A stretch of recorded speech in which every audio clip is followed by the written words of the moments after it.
오늘 시간 우리에게 열어가신 하나님의 귀한 말씀 민수기 17장 말씀입니다. 제가 가진 구약 성경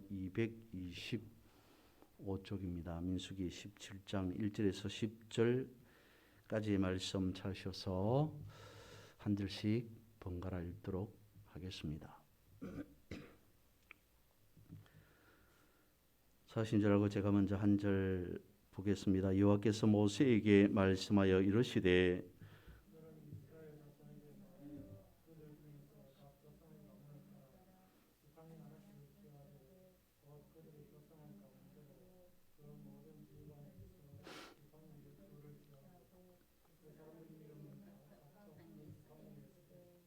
레위의 지팡이에는 아론의 이름을 쓰라. 이는 그들의 조상의 가문의 각 수령의 지팡이 하나씩 있어야 할 것임이니라.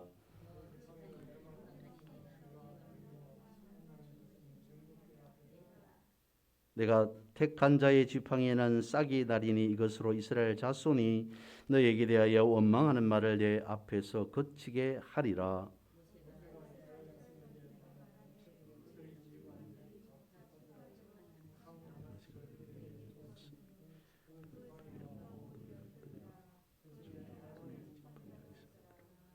모세가 그 지팡이들을 증거의 장막 안 요 앞에 두었더라.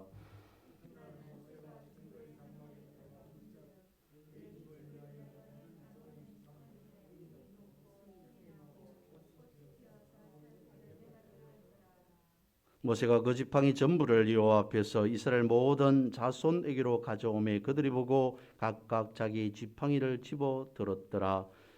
여호와께서 또 모세에게 이르시되 아론의 지팡이는 정거궤 앞으로 도로 가져다가 거기 간직하여 반역한 자에 대한 표징이 되게 하여 그들로 내게 대한 원망을 그치고 죽지 않게 할지니라. 아멘. 출애굽기 23장 19절 말씀에 보면 하나님께로 가장 먼저 익은 열매 중에 좋은 것으로 드려라 라는 말씀이 있습니다.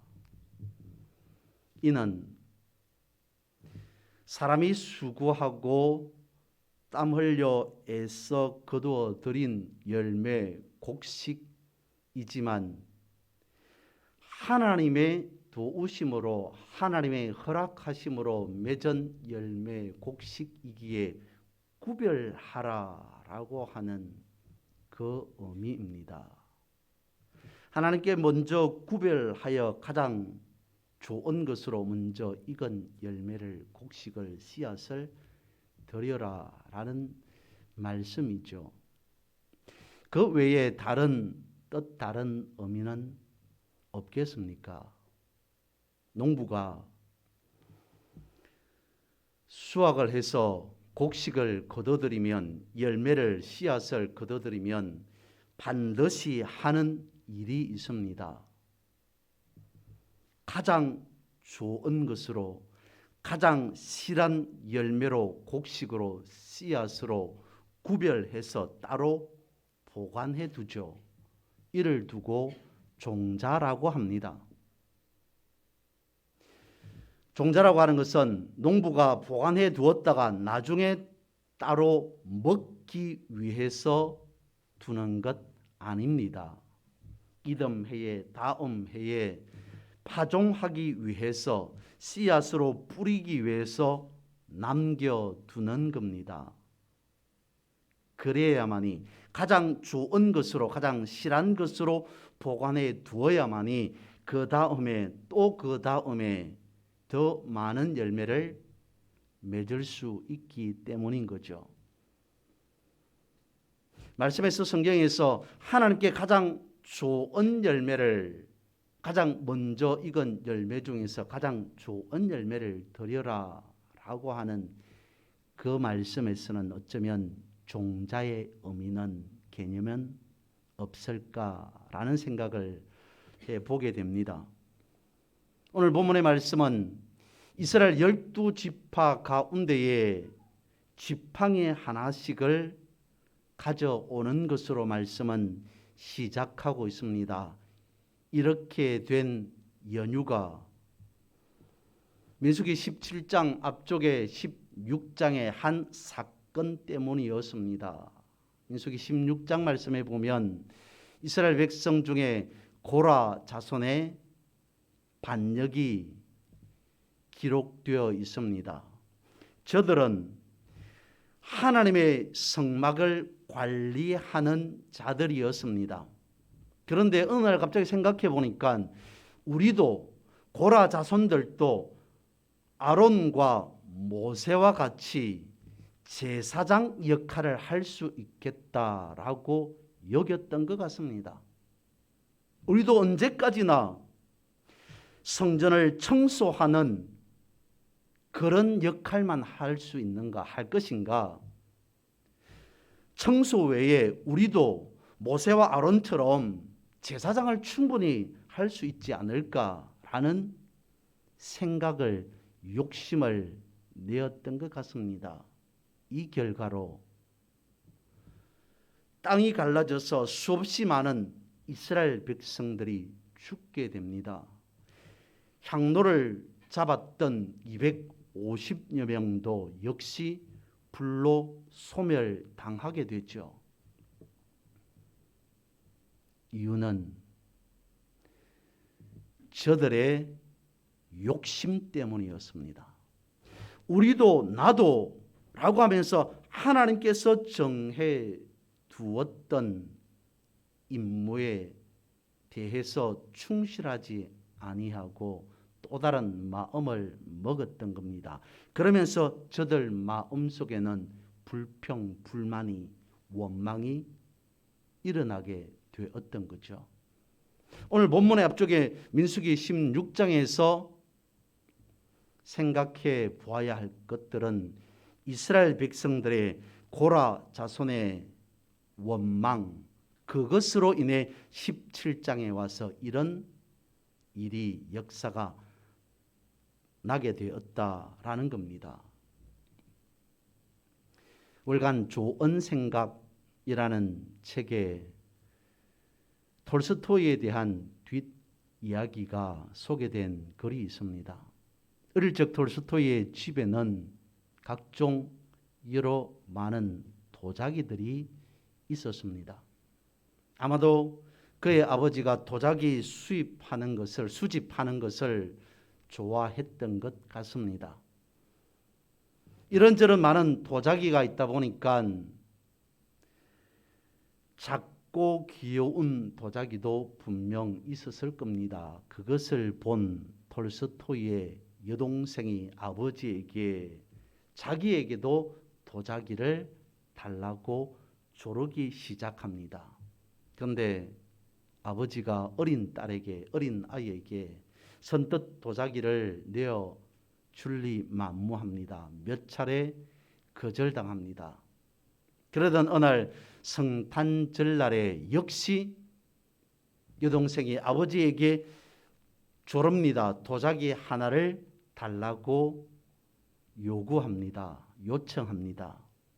마지못해 아버지가 도자기 하나를 어린 딸에게, 톨스토이의 여동생에게 내어줍니다. 기쁜 나머지 달려가다가 그만 문턱에 걸려 넘어집니다. 도자기는 땅바닥에 떨어져서 산산조각이 나버립니다. 울며 불며 이 어린 아이가 이렇게 말합니다. 도대체 누가 이 집을 지었단 말인가? 어떤 사람이 집을 지었길래 나를 넘어지게 하는가? 라는 투로 말을 하더랍니다. 분명히 넘어진 것은 자신의 잘못입니다. 실수입니다. 그럼에도 자신을 탓하지 아니하고 다른 사람을, 건축자를 탓하더라는 겁니다. 후에 톨스토이가 이 일을 생각하며 남긴 글 또한 있다고 합니다. 오늘 본문 속에 등장하는 이스라엘 백성들이 그렇다는 겁니다. 5절 말씀 속에 보면 원망하는 말을 내 앞에서 그치게 하리라 라고 말씀을 하고 있습니다. 또한 10절 말씀에도 동일합니다. 원망을 그치고 죽지 않게 하리라 라고 말씀을 하십니다. 우리가 알고 있는 아론의 쌍난 지팡이의 역사가 있었던 연유는 이스라엘 백성들에게 원망하지 말고 살라는 엄중한 하나님의 경고의 메시지라는 겁니다. 그렇습니다. 원망을 입에 달고 사는 사람은 원망의 열매를 맺을 겁니다. 늘 언제나 불평불만하면서 불만을 입에 달고 살아가는 사람도 역시 불평의 불만의 열매를 맺게 될 겁니다. 원망, 불평, 불만을 보면 자신을 향하고 있지 않습니다. 다른 사람을 향하고 있더라는 거죠. 오늘 이스라엘 백성들은 원망하면서 그 원망을 하나님께 포인트를 두고 있습니다. 하나님을 향하고 있습니다. 믿음에 대해서 한번 생각해 보면 역시 마찬가지일 겁니다. 사람들은 믿노라 하면서도 마음 한켠에는 의심을 가지게 됩니다. 이것이 하나님의 말씀입니다. 하나님의 말씀에 이렇게 기록되어 있습니다. 하나님의 말씀에 이렇게 하라 저렇게 하라 말씀하십니다 라고 하면 사람들의 마음속에는 아무리 그래도 그건 아니겠지, 설마 그럴 리야 라는 생각을, 의심의 마음을 가지게 된다는 거죠. 믿노라 하면서도 의심하며 살아가는 그만큼의 심각한 일이 있겠습니까? 의심은 의심을 낳을 수밖에 없습니다. 이를 로마서는 이와 같이 말씀하고 있습니다.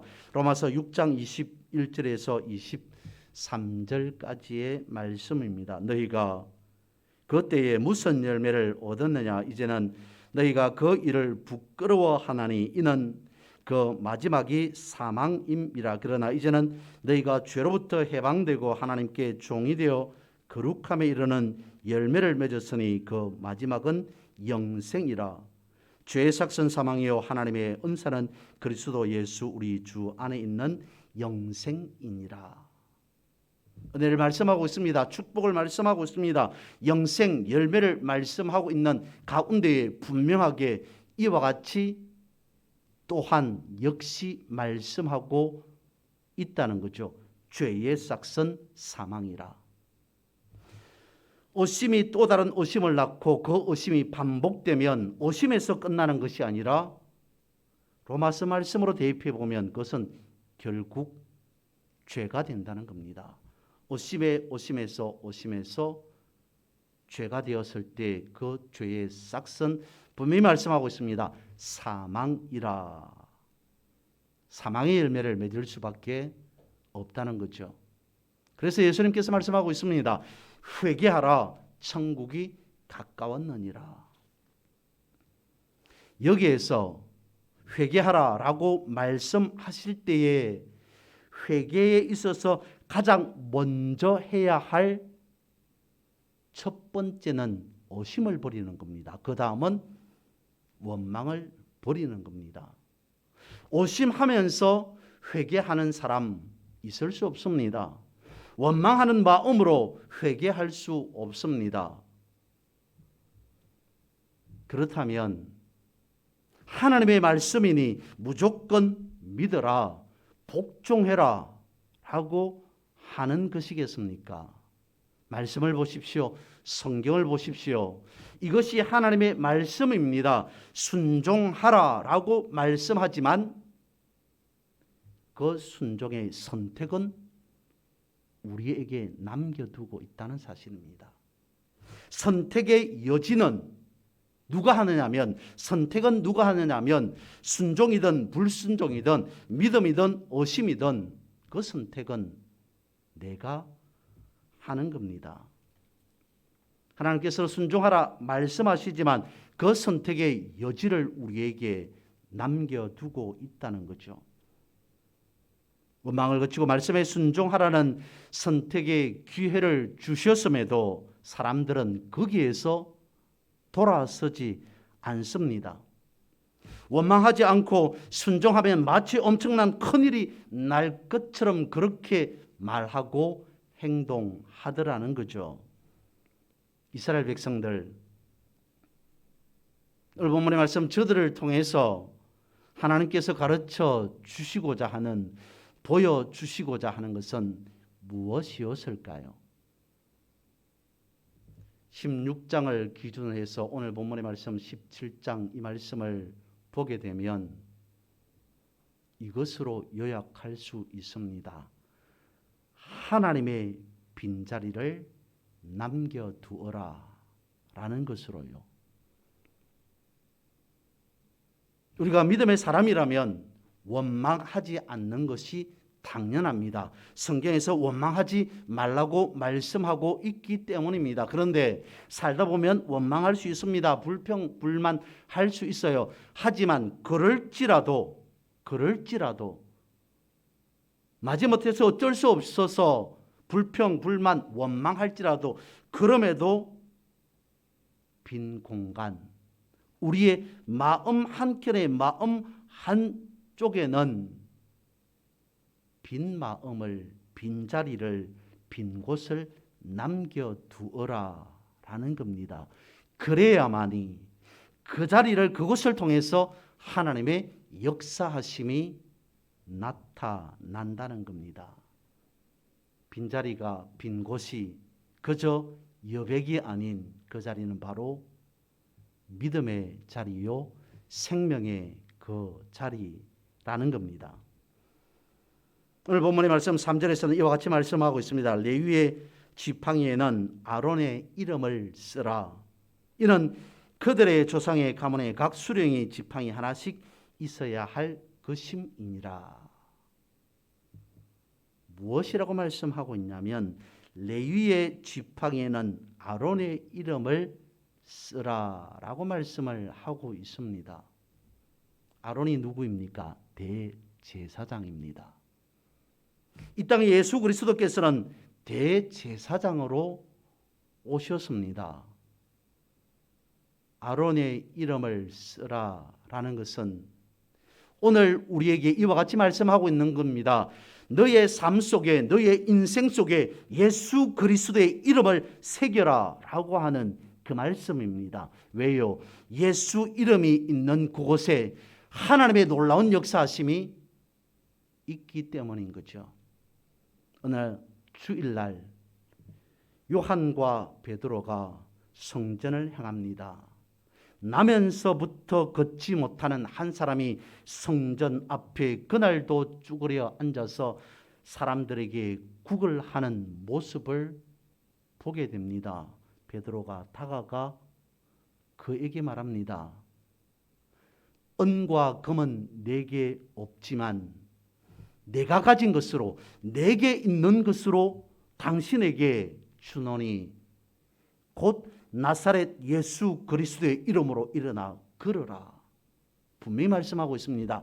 예수 이름이 있는 그곳에 놀라운 역사가 나타나더라는 겁니다.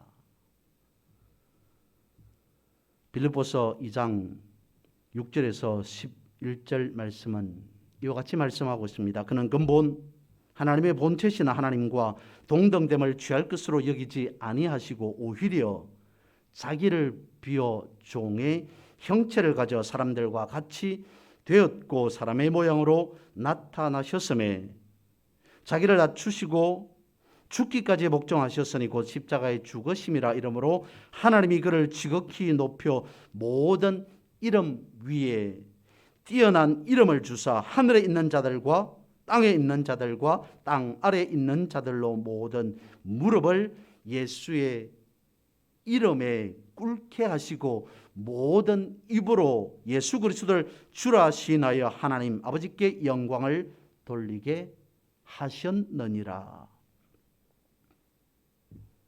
아론의 쌍난 지팡이는 예수 그리스도의 나심을 의미하고 있습니다. 예수 그리스도의 나심이 오늘 본문에서 기록하고 있는 죽은 막대기였던 아론의 지팡이에서 싹이 나고 거기에 꽃이 피고 다시 열매가 맺더라는 것을 말씀해 주고 있습니다. 예수 그리스도를 예표하고 있다는 겁니다. 아론의 쌍난 지팡이는 하나님의 심판의 경고 메시지였습니다. 그러나 또 다른 측면에서 보면 새로운 희망을 보여주는 말씀이기도 합니다. 죄 많은 인생 가운데에, 죽을 수밖에 없는 인생 가운데에 죽은 지팡이에서, 막대기에서 싹이 남과 같이 하나님의 놀라운 구원의 역사를 보여주고 있다는 겁니다. 예수 그리스도께서 가망이 없는 이 땅에 오사 부활하심으로 놀라운 하나님의 구원의 역사를 보여주셨습니다. 이를 예표적으로 보여주는 말씀이 오늘 본문의 말씀 내용이라는 겁니다. 사람은 죄의 꽃을 피우려고 하였으나 하나님께서는 그것을 다시 구원의 꽃으로 영생의 열매로 바꾸심을 오늘 본문에서 우리는 깨달을 수 있습니다. 왜 그렇게 하셨을까요? 어쩌면 우리가 종자이기 때문은 아니겠습니까? 여러분 아시죠? 아론의 쌍난 지팡이는 어디에다가 둡니까? 하나님의 말씀과 더불어 정극궤 안에 두게 됩니다. 우리는, 성도는 말씀과 함께 있어야 된다는 겁니다.